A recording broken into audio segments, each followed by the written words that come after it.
For which, let's now welcome a market expert who understands every fundamental detail of Reliance. We have with us Deven Choksey, Managing Director, DR Choksey FinServe. Deven sir, good morning. Thank you so much for giving your time to ET Now. Mansi Dave this side. It is known that Reliance's AGM will come up with some important announcements because like Ashesha was also mentioning, there are so many expectations, and in past also we have seen whenever there is an AGM, there are bigger announcements coming in. What is your view even before the AGM? What should be the expectations and Reliance Jio IPO announcement? Is it likely? Yes, Mansi, good morning.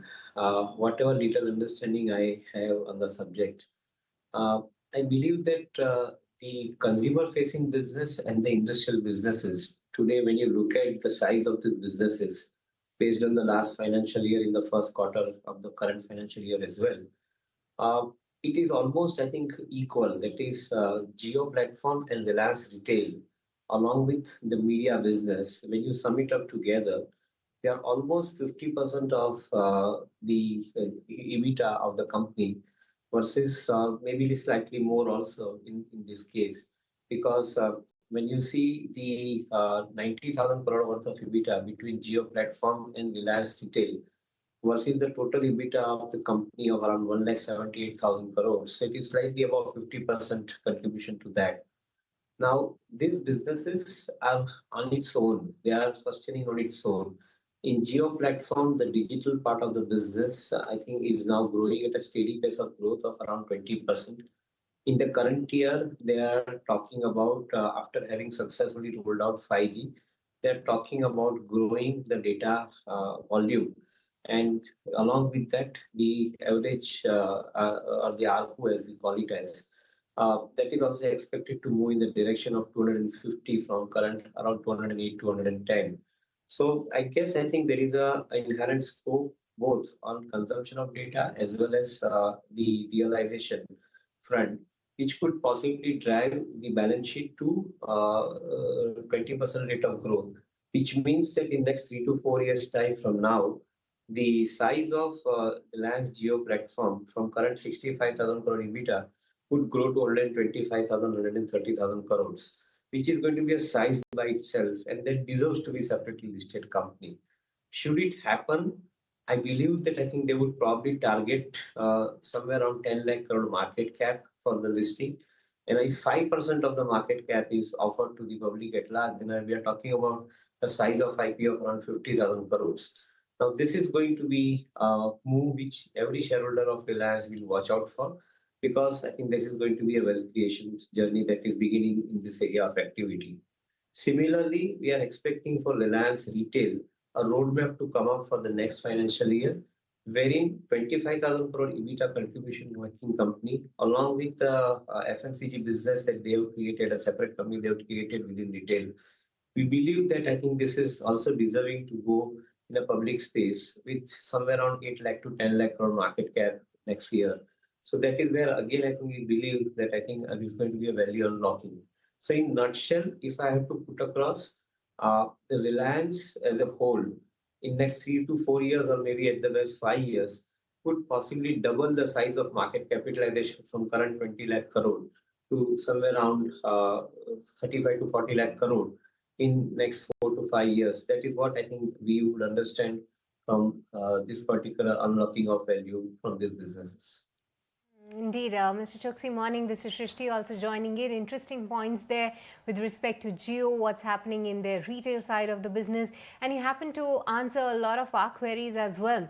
But what about the traditional oil business? Mr. Choksey, help us understand what is really happening there, because on the political front we all know about that debate going on, that how India imports Russian oil and what sort of a policy action is required, or rather the government is working with. That is one thing, but how as a company do you believe Reliance is really tackling this issue, and what is the state of their oil business right now? Well, I think there are multiple questions in your one question, as I see it. What I believe is that in oil to chemical business, particularly, On one side, you have the exploration blocks, which the company is systematically adding into the portfolio and generating additional amount of revenue and the profits from it. On the other side, the refining business and the petrochemical business, which is now integrated into oil to chemical business kind of a vertical. The refining capacity from 66, 67 million million barrels, I think have actually increased in the last year's production. If you see, it is around 71.5 million barrels, I think, which they have ended up processing. In my viewpoint, I think this is where probably I think this company is systematically growing with additional amount of capex program that they have created for taking care of the additional requirement of the growth in this area of activity.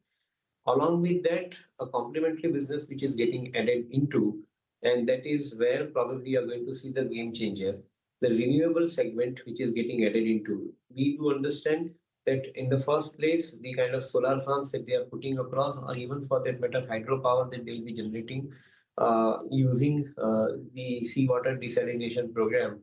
I believe that I think it is going to eventually help this company in taking care of the energy requirement, and that would probably add to the margins of the company going forward. So we believe that I think this is going to be a first to begin with a complementary business, and in subsequent period of time, I think they would also be supplying the entire solar ecosystem to the other power manufacturers. So in my viewpoint, I think this becomes a very strong play. 75,000 crore worth of investment that they have spelled out in this area of activity.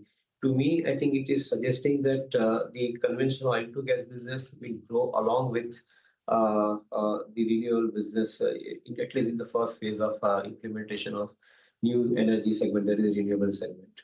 Mm-hmm. Also, now would wish to understand your fundamental view on the stock price at particular. Jio is performing well. At the same time, retail is lackluster and the O2C is gradually recovering. The share price did see a near-term moderation, but what next from now? What could aid the stock from current levels according to you? Is it the better O2C margins, potential tariff increases, or improving retail growth? So, having studied Reliance for last so many years, I find that I think it assumes some typical pricing behavior in the market. Whenever it is implementing the project, at that point of time, I think the prices don't go up. But moment I think they get into the commercial mode of after having implemented the projects, I think they probably see the growth coming in. This has happened while I think they picked up the expansion in Geo platform, then they picked up the growth in the retail platforms. Now they are putting across higher amount of emphasis on renewable platforms. So in my viewpoint, I think the company has a typical character of producing the share price growth once in every 4 years, if you actually observe it. So suppose I think for last 2 3 years, I think the stock has remained largely on the sideways track, including the bonus that they announced last year. I believe that I think once this particular project, that is renewable project, which is likely to be announced in this AGM with some kind of a commercial progress rate in 26. So in my viewpoint, I think should that happen, then it would be the first stage where you will probably see the stock price moving in a direction of further growth from what it is currently. Along with the monetization of Geo platforms and the Reliance retail, could possibly also suggest that I think the stock price would start moving up. And that supports the theory that I think in every 4 years, I think the fourth year is the year in which I think the inflection year is, and where probably it will give maximum return compared to what it gave in last 3 years. So let's hope and see. But I think that's how the broader summarization of the price behavior of the stock in the market, apart from the fundamental subject understanding. Indeed, that was a deeper look into Reliance and the AGM announcements that are likely. But Mr. Choksey, with this, we'd like to thank you for taking the time out and speaking with us and giving us a sense what's really perking out with respect to big boy Reliance. So all eyes